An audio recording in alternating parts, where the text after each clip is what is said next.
June 18, 2002, Daejeon, South Korea. An Italian forward collapses inside the penalty box. For a few seconds, 42,000 people go silent. All of Italy is waiting for the whistle. The referee starts jogging toward him, and then the referee reaches into his pocket, not for a whistle, for a card. Red, the player isn't just booked, he's gone. Three-time world champions are about to be eliminated from the tournament by a country that had never won a single World Cup knockout game in its history. And by the time the final whistle blows, hundreds of thousands of people around the world will be convinced they just watched football's biggest fix.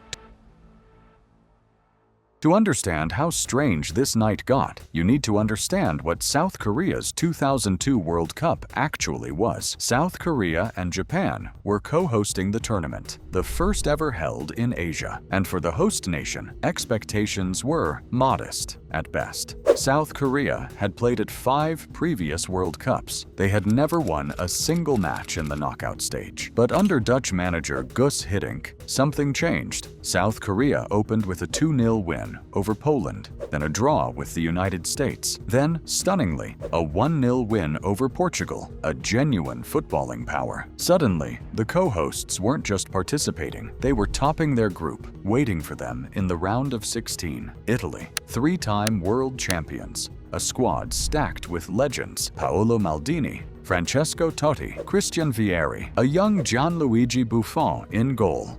On paper, this wasn't close, but here's the thing: Italy was already rattled before this match kicked off. In their final 2 group games, against Croatia and Mexico, Italian players had 4 separate goals disallowed by different officials. 4 in 2 matches. Italy barely limped out of the group stage at all. So when they walked out onto the pitch in Daejeon, some of them were already asking the same question: is something going on here? They had no idea how much worse it was about to get. The referee for this match was a 32-year-old Ecuadorian named Byron Moreno. Before this night, he was a nobody. By the end of it, his name would be permanently burned into Italian football history. Just 5 minutes in, South Korea won a penalty. Buffon saved it. Minutes later, Christian Vieri headed Italy into the lead. He turned to the deafening home crowd and put a finger to his lips. The stadium somehow got louder. What followed was one of the most physical, chippy World Cup matches in memory.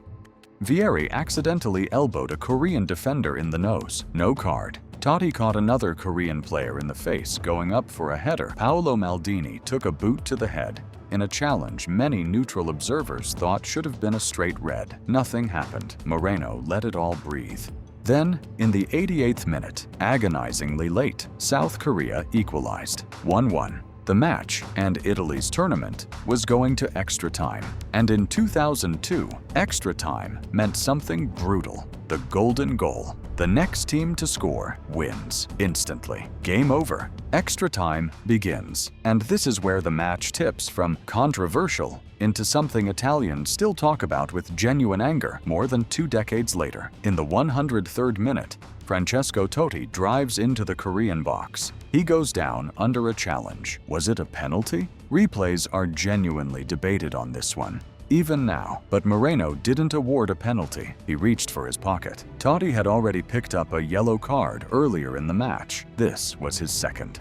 Diving. Red card. Totti's tournament, arguably Italy's best player at that moment in his career, was over, and Italy, still fighting for their World Cup lives, would have to finish extra time with 10 men. Somehow, 10-man Italy found a golden goal of their own. Minutes after the red card, Damiano Tommasi ghosted through the Korean defense, rounded the goalkeeper, and slid the ball into an empty net. Then they saw the linesman's flag. Offside. The goal was chalked off. Replays, watched by millions in the days that followed, showed Tommasi was clearly onside. It didn't matter. The decision stood. It was the 5th Italian goal wiped off the board in this tournament alone. Only minutes later, South Korea attacked one final time. A cross came in, a header. An Jung-hwan, a fringe player who'd started the tournament buried on the bench, rose above the Italian defense and sent the golden goal into the net. Match over. Instantly, Italy, 3-time world champions, were out of the World Cup. What happened next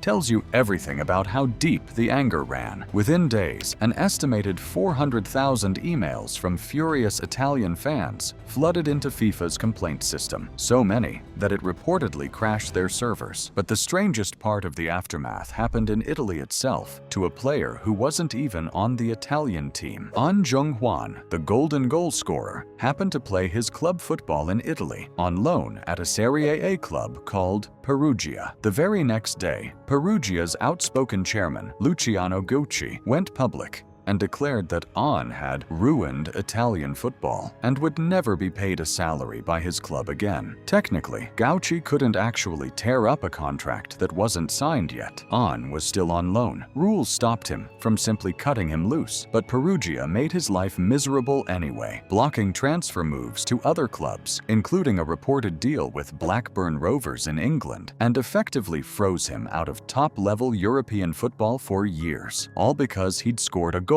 against Italy. It was, by any measure, one of the pettiest chapters in modern football history. But FIFA wasn't done handling South Korea controversy just yet. 4 days later, South Korea's quarterfinal against Spain. This time, the referee was Egyptian official Gamal Al Gandour, and the pattern from the Italy game repeated itself almost beat for beat. Spain had a goal disallowed for an alleged shirt pull. Then, in extra time, Spanish midfielder Fernando Morientes headed the ball into the net, a legitimate, apparent golden goal. The linesman's flag went up. The ruling: the ball had gone out of play before the cross was even delivered. Replays showed the ball never left the field. The goal should have stood. It didn't matter. South Korea survived. Spain lost the match on penalties. South Korea advanced to the semifinal, a feat no Asian nation had ever achieved in World Cup history, where they finally lost, fairly, 1-0 to Germany. Their tournament ended with a third-place match against Turkey. And even that had a strange footnote. Turkey scored against them in just 11 seconds. Still, to this day, the fastest goal ever scored in a World Cup match. South Korea's remarkable, if heavily disputed, run was over. So what did FIFA actually do about any of this? Nothing. FIFA President Sepp Blatter reviewed the tournament's officiating and publicly conceded that Italy had experienced poor refereeing, not just in the South Korea match, but across the tournament. And then he closed the book on it. The errors, he said, were human, not premeditated. No investigations, no overturned results, no punishment. Byron Moreno went back to Ecuador as a national villain, beloved at home, despised across Italy. Just a few months later, his reputation would take another hit. Refereeing a domestic Ecuadorian league match while campaigning for city council, he allowed 13 minutes of stoppage time in a game where the home team, the club in his own hometown, scored twice in that stretch to overturn a losing scoreline. He was suspended for 20 matches and quietly expelled from FIFA's list of international referees. More than 2 decades later, this match still gets replayed, argued over, and picked apart online.